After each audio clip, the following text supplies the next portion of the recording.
As Germany moves toward fresh elections, the incoming U.S. president is already giving shape to the government that he will lead next year. Migration was a key theme of Trump's campaign, and he's announced a hardliner to watch over his immigration policy. Tom Homan will be Trump's so-called border czar, tasked with fulfilling Trump's campaign promises of mass deportations of undocumented migrants. His appointment also means more uncertainty for the people who are planning to seek asylum in the United States. Now, an app called CBP One is currently the only way for asylum seekers in Mexico to apply for protection in the United States. DW's Aitor Saez reports from the border city of Tijuana, where many migrants are now considering trying to enter the U.S. illegally before Trump takes office. This baby was born 2 weeks ago in Tijuana. Her mother wanted her to be born in the United States. But Laura and her boyfriend have been living in this shelter on Mexico's northern border for 6 months, waiting for their appointment to apply for asylum in the United States. They hoped to make it across the border before the election. I feel that maybe they are going to get rid of the application and it will be more complicated for us to enter the country because we want to do it legally. Widespread concern that Trump will withdraw the CBP One app and other entry programs may encourage a wave of immigration in the next 2 months before he takes office in January. Jose Maria Garcia, the director of this shelter, and other human rights activists say they've noticed a change in conversations in migrant chat rooms. Right now, we are expecting some caravans will start out from the southern border. The community is increasingly seeking to enter in an irregular manner. That's a serious problem, as there's a very strong issue of insecurity. A risk that will multiply if Trump closes the border on his first day, as one of his advisors has suggested. This, added to the massive deportation program that he announced in his campaign, would put a massive strain on Mexico's northern border. The government of the state of Baja California itself has already anticipated this and claims that at least 40% of the shelters in Tijuana still have capacity.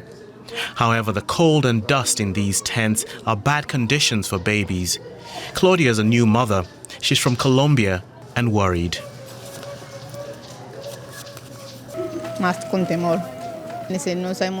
More fear. We don't know what will happen between now and January 20th, what change he's going to make. Because we can see that his change is drastic, very hard. If we can't, we have to wait here in Mexico to see what happens. With majorities in Congress and the Senate, Trump would be able to implement anti-immigration measures and impose tariffs on Mexico if it does not stem the flow of foreigners.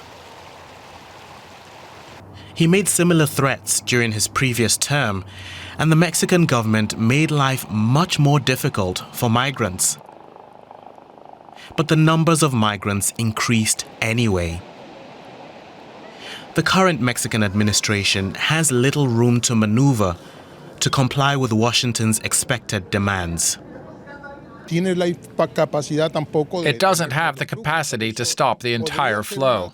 That's why it could be a solution to increase these programs, to offer employment to all these people. The migrants themselves already say that if they didn't have the opportunity to get to the United States, they would stay in Mexico. That may be the only option for many seeking a better future away from home. For more on this, I'm very pleased to welcome Karin Zissis, a fellow at the Wilson Center's Mexico Institute. We've just seen a report there looking at asylum seekers in Mexico, people who are waiting for their CBP One applications to be processed. What is going to happen to these people under a Trump administration? Thank you so much for having me on today. I think that we have to remember that during Trump's first presidency, he at a certain point threatened Mexico with tariffs if it didn't do something to control migration flows to the United States. And Since that time, Mexico has actually worked with the U.S. government first during the Trump administration, and then with the Biden administration. And just in the last year, since December, the flow of migrants, the apprehensions at the border have dropped by 78%. So what we need to remember is that there are these threats that are happening. There are threats about closing the border, but these two countries are very integrated economically, so this is going to be a huge challenge. And we can expect that there could be the potential during this next administration. Trump has already threatened to slap 25% tariffs on Mexican goods again, and to have this sort of as a negotiation tactic. But as the Mexican government has already said, it's already working with the United States on trying to stem immigration. So what does that look like in practical terms for migrants who do make it up to the U.S.-Mexico border with the Mexican government working with the Trump administration? What would the reality on the ground look like for them? Well, we do know that during the first Trump administration, there was a period when his government used tools such as a program called Remain in Mexico, also Title 42 during the pandemic, using different types of executive orders to send migrants and contain migrants at the border. The problem is that Mexico doesn't really have the facilities or the infrastructure to handle this large quantity of people at the border. We've seen, unfortunately, organized crime, extorting, kidnapping, and really poor conditions for immigrants at the border. So really on this, on a human rights level, there are severe risks at hand. I think also for Mexico, it's sort of how is it going to handle a large influx, a large quantity of people. The way it's been handling it so far is it's literally been trying to tire migrants out, sending migrants, because there has been such an influx of migrants from all over the world, sending migrants to the south of the country so that they have to start the process over again, hoping that they'll just give up and literally go home. Yeah, as you say, if I could just jump in there, that's one of the arguments that Trump and his supporters make, right? That if you make the conditions miserable enough, you might be able to reduce the pull factor for people coming to the United States. Do you think he would be successful with that approach in stopping people from attempting to cross? I think realistically speaking that there are a number of challenges in the world and in the region that are driving migration. Climate change and related climate events, political crises such as what we have seen in countries like Venezuela, migrants coming from other parts of the world, from Africa, from Asia, trying to get to the United States.